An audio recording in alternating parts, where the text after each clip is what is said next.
1982 भारतीय सिनेमा के इतिहास में एक ऐसी फिल्म रिलीज हुई जिसे मीडिया ने नाम दिया था क्लैश ऑफ टाइटन्स, क्योंकि पहली बार भारतीय सिनेमा के दो सबसे बड़े महानायक एक दूसरे के सामने खड़े होने वाले थे। एक तरफ ट्रेजेडी किंग दिलीप कुमार थे तो दूसरी तरफ angry young man Amitabh Bachchan. लेकिन क्या आप जानते हैं, इतने बड़े सुपरस्टार्स होने के बावजूद ये फिल्म बॉक्स ऑफिस पर वो तूफान नहीं ला पाई जिसकी उम्मीद पूरी इंडस्ट्री कर रही थी।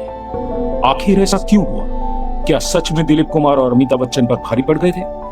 क्या अमिताभ बच्चन ने जानबूझकर खुद को पीछे कर लिया था? और कैसे इस फिल्म की मेकिंग के दौरान अंडरवर्ल्ड तक का कनेक्शन निकल आया? आज की ये कहानी सिर्फ एक फिल्म की नहीं है, ये कहानी है ईगो की, सम्मान की, स्टारडम की और दो पीढ़ियों के टकराव। यह है शक्ति की अनसुनी कहानी।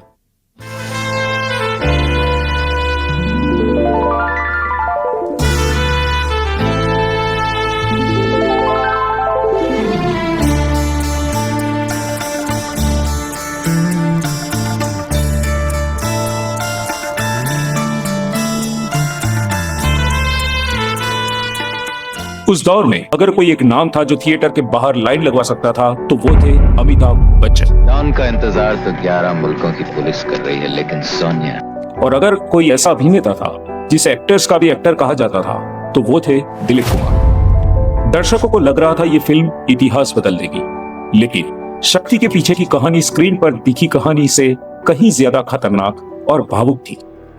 1975 में रमेश सिप्पी ने बनाई शोले और भारतीय सिनेमा हमेशा के लिए बदल गया। फिल्म सिर्फ हिट नहीं हुई थी, वो एक तूफान बन गई। लोग टिकट खिड़कियों के बाहर रात भर लाइन लगाते थे, डायलॉग्स लोगों की जबान पर चढ़ गए थे और रमेश सिप्पी अचानक बॉलीवुड के सबसे बड़े निर्देशक बन चुके थे। लेकिन इतनी बड़ी सफलता कभी कभी डर भी पैदा करती है, क्योंकि उसके बाद हर फिल्म से उम्मीदें आसमान छूने लगती है। और वही हुआ जब रमेश सिप्पी ने अपनी अगली फिल्म बनाई शान।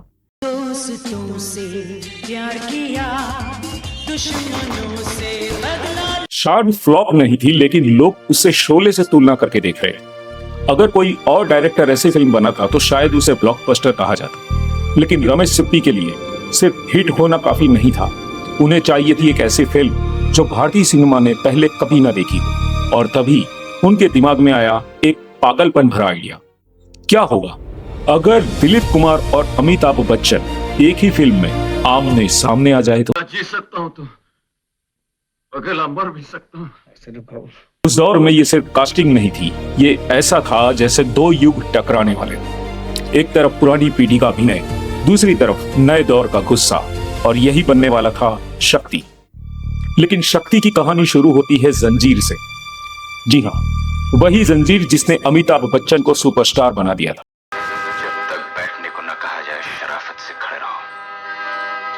बहुत कम लोग जानते हैं कि सलीम जावेद ने जंजीर पहले दिलीप कुमार को ऑफर की थी, लेकिन दिलीप कुमार ने स्क्रिप्ट पढ़ने के बाद कहा यह किरदार हमेशा गुस्से में रहता है, इससे परफॉर्मेंस की ज्यादा गुंजाइश नहीं है, और उन्होंने फिल्म करने से मना कर दिया।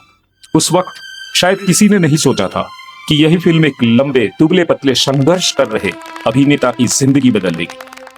अमिताभ बच्चन उस दौर से संघर्ष कर रहे थे, लगातार फिल्में फ्लॉप हो रही थी, प्रोड्यूसर्स का भरोसा खत्म होता जा रहा था। लेकिन फिर जंजीर रिलीज हुई और रातों रात अमिताभ बच्चन बन गए एंग्री यंग मैन। सालों बाद जब दिलीप कुमार से पूछा गया कि उन्हें कौन सी फिल्म छोड़ने का सबसे ज्यादा अफसोस है, तो उन्होंने 3 फिल्मों का नाम लिया था। एक थी प्यासा, दूसरी थी बैजू बावरा और तीसरी थी जंजीर। शायद वो समझ चुके थे कि इस किरदार को उन्होंने रिजेक्ट किया था, उसी ने अमिताभ बच्चन को इतिहास बना दिया था। 1974 में एक तमिल फिल्म आई थी थंगा पट्टकम, मतलब गोल्ड मेडल। कहानी थी एक ईमानदार पुलिस ऑफिसर की जो कानून के लिए अपने ही बेटे को गोली मार देता है। इस कहानी में दर्द था, कर्तव्य था और रिश्तों की सबसे बड़ी कुर्बानी थी। सलीम जावेद को लगा अगर इस कहानी को हिंदी में सही तरीके से बनाया जाए तो ये इतिहास रच सकती है। लेकिन उन्होंने सिर्फ रीमेक नहीं बनाया, उन्होंने इसे पूरी तरह नया रूप दिया। उन्होंने बेटे के किरदार को भी उतना ही ताकतवर बना दिया, और यही से शक्ति सिर्फ एक फिल्म नहीं रही, ये बन गई दो पीढ़ियों का युद्ध। शुरुआत में बेटे के रोल के लिए राज बब्बर का नाम तय किया गया था, क्योंकि उस समय कहानी पूरी तरह से दिलीप कुमार के किरदार पर ही फोकस थी। लेकिन जैसे जैसे स्क्रिप्ट आगे बढ़ी, सलीम जावेद को महसूस हुआ कि बेटे का किरदार भी बहुत खतरनाक बन सकता है, और तभी राज बब्बर की जगह ली अमिताभ बच्चन ने। लेकिन यहाँ सबसे दिलचस्प बात यह थी कि सलीम जावेद ने अमिताभ बच्चन को साफ कह दिया था, यह फिल्म दिलीप कुमार की तरफ थोड़ा ज्यादा झुकी हुई है, आपको रोल थोड़ा कम रहेगा। अब सोचिए, उस वक्त अमिताभ बच्चन बॉलीवुड के सबसे बड़े सुपरस्टार थे। वो चाहते तो स्क्रिप्ट बदलवा सकते थे, सीन्स बढ़वा सकते थे, डायलॉग्स बदलवा सकते थे, लेकिन उन्होंने ऐसा कुछ नहीं किया। उन्होंने सिर्फ इतना कहा, अगर कहानी अच्छी है तो ये मैं फिल्म करूंगा, और यही चीज अमिताभ बच्चन को महान बनाती है। शक्ति की कहानी सिर्फ पुलिस और अपराध की कहानी नहीं थी, ये एक बेटे के टूटते बचपन की कहानी थी। फिल्म में एक ईमानदार पुलिस ऑफिसर का बेटा किडनैप हो जाता है। क्रिमिनल्स कहते हैं, अगर अपने बेटे को जिंदा देखना चाहते हो तो हमारे आदमियों को छोड़ दो। लेकिन दिलीप कुमार का किरदार कानून से समझौता नहीं करता। वो अपने बेटे की जिंदगी के ऊपर अपने फर्ज को चुनता है, और यही फैसला धीरे धीरे उस बच्चे के दिल में जहर बन जाता है। उसे लगने लगता है उसका पिता उसे प्यार नहीं करता, और जब वो बच्चा बड़ा होता है तो अपराध की दुनिया में चला जाता है। अब एक तरफ बाप था जो कानून के लिए सब कुर्बान कर सकता था, और दूसरी तरफ बेटा जो अपने बचपन के दर्द से जल रहा। और यही से शुरू होता है भारतीय सिनेमा का सबसे भावुक टकराव।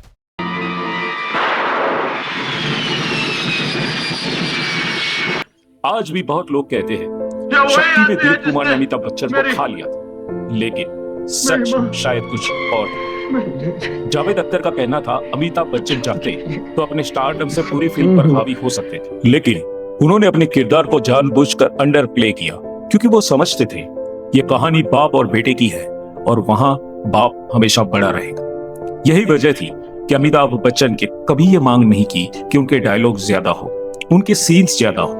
उन्होंने फिल्म को अपने स्टारडम से ऊपर रखा था, और शायद यही चीज उन्हें सदी का महानायक बनाती है।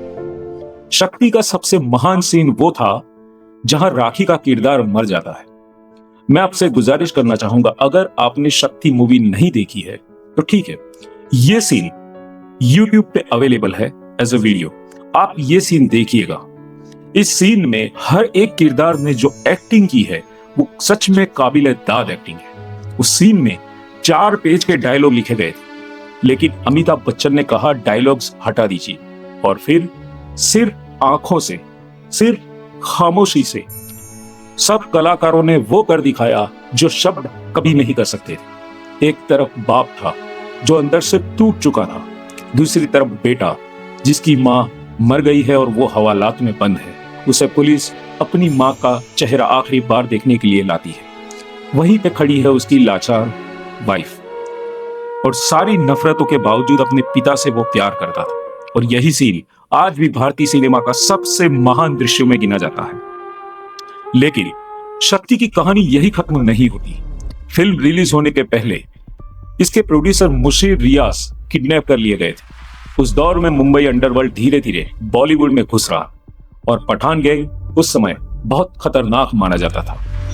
मुशीर साहब को रास्ते से उठाया गया, 2-3 दिन तक बंद रखा गया, मारपीट हुई, पैसे छीने गए, और फिर जब वो बाहर आए तो उन्होंने पूरी बात दिलीप कुमार को बताई।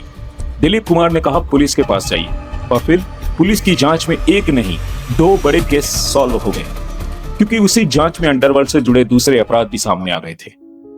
आभार में मुशीर साहब ने पूरी बॉम्बे पुलिस को शक्ति की स्पेशल स्क्रीनिंग दिखाई थी, और उस रात मुंबई पुलिस ने थिएटर में बैठ के वही फिल्म देखी जिसकी कहानी में भी कानून और रिश्तों का टकराव था। शक्ति सिर्फ अमिताभ बच्चन और दिलीप कुमार की फिल्म नहीं थी, राखी और स्मिता पाटिल ने भी फिल्म में जान डाल दी थी। राखी का कोई लोगों ने मना नहीं किया था, क्योंकि उस दौर में वो अमिताभ बच्चन की हीरोइन भी थी, और यहाँ उन्हें उनकी माँ का रोल निभाना था। लोगों ने कहा यह आपके करियर को नुकसान पहुंचाएगा, लेकिन राखी ने कहा अगर किरदार मजबूत हो तो रिश्तों से फर्क नहीं पड़ता। और सच में उन्होंने फिल्म में ऐसी गहराई जोड़ दी थी जो आज भी लोगों को रुला देती है। स्मिता पाटिल का अभिनय भी बहुत शांत लेकिन बेहद असरदार था। शक्ति में हर किरदार दिल से लिखा गया था, और शायद इसी वजह से फिल्म आज भी इतनी ही जीवित महसूस होती है। भी अकेले रहते हैं? हाँ, आदमी दूसरों के साथ रहकर भी तो अकेला रह सकता है। फिल्म शानदार थी, परफॉर्मेंस शानदार थी, डायलॉग्स शानदार थे, फिर भी शक्ति वो तूफान नहीं बन पाई जिसकी उम्मीद की जा रही। क्यों? क्योंकि उस दौर में अमिताभ बच्चन के फैंस उन्हें बड़े डायलॉग्स मारते हुए देखना चाहते थे, उन्हें गुस्से में देखना चाहते थे। लेकिन शक्ति में अमिताभ बच्चन शांत थे, दबे हुए थे, अंदर से टूटे हुए थे, और शायद बहुत सारे दर्शक इस अमिताभ के लिए तैयार नहीं थे। कई लोगों को लगा उन्होंने ये कहानी पहले भी देखी है, दीवार में, मदर इंडिया में, गंगा जमुना में इन फिल्मों की झलक थी, शक्ति में भी दिखाई दे रही थी वही झलक। लेकिन समय के साथ लोगों को एहसास हुआ कि शक्ति सिर्फ एक फिल्म नहीं थी, ये अभिनय का एक क्लास भी थी। आज दशकों बाद भी जब शक्ति का नाम लिया जाता है तो लोगों को सिर्फ एक फिल्म याद नहीं आती, उन्हें याद आता है दो महान कलाकारों का टकराव, एक पिता का दर्द, एक बेटे की टूटन, और वो खामोशी जो 1000 डायलॉग से ज्यादा भारी थी। हमें ये सिखाती है कि कभी कभी सबसे बड़ा प्यार सबसे ज्यादा कठोर दिखाई देता है, और कभी कभी कर्तव्य रिश्तों से भी ज्यादा भारी पड़ जाता है। लेकिन सबसे दर्दनाक बात यह है कि दोनों एक दूसरे से प्यार करते थे, फिर भी दोनों कभी एक दूसरे को समझ नहीं पाए, और शायद इसीलिए शक्ति आज भी सिर्फ एक फिल्म नहीं है बल्कि एक एहसास है। अगर आपने ये फिल्म नहीं देखी है तो हम डिस्क्रिप्शन में फिल्म का लिंक प्रोवाइड कर रहे हैं, आप देखें और देखने के बाद हमें कमेंट करके बताइए कि कौन सा सीन आपके दिल को छू गया। अगर आपको शक्ति की ये अनसुनी कहानी पसंद आई तो वीडियो को लाइक जरूर करिएगा, शेयर करिए, और ऐसे ही बॉलीवुड के अनसुने किस्सों के लिए चैनल को सब्सक्राइब करना मत भूलिए, क्योंकि अगली कहानी भी होगी फिल्मी दुनिया की ऐसी सच्चाई जिसे सुनकर आप हैरान रह जाएंगे।